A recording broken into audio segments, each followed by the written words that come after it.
Hi guys, welcome back to the channel. So today video ఏంటి అంటే తోటలో ఉండే వంకాయ చెట్లు చూపిద్దామనిపించింది. సో అందుకని వీడియో తీస్తూ ఉన్నా. చాలా వంకాయ చెట్లు అయితే ఉన్నాయి. నేను ఆల్రెడీ నా ప్రీవియస్ వీడియోస్లో చెప్పున్నాను అనమాట, వంకాయ చెట్లు వేసాను, ఇవి అసలు కాయట్లేదు అని చెప్పి. అప్పుడు కొంచెం చిన్నగా ఉన్నాయి కదా, ఇప్పుడు అవి పెద్దగా అయ్యాయి. చూడండి, ఇదంతా ఇవన్నీ వంకాయ చెట్లే. సో ఆ వంకాయ చెట్లు ఇప్పుడు పోతేసి పిందెలు కాస్తున్నాయి.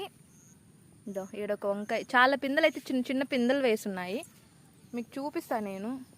సో అక్కడ ఒక ఆకుల్లో ఒక పిందె ఉంది, అదనమాట.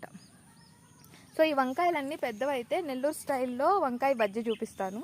సో వంకాయ బజ్జీ అంటే లైక్ స్నాక్ లాగా అనుకోకండి, ఇది కర్రీ. వంకాయలతో బజ్జీ చేస్తారు కదా, ఆ కర్రీ అనమాట. నేను అది మీకు చేసి వీడియో పోస్ట్ చేస్తాను. ఓకే గాయస్, మన వీడియో ఫస్ట్ టైం ఎవరైనా చూస్తూ ఉంటే ప్లీజ్ డూ సబ్స్క్రైబ్. బాయ్.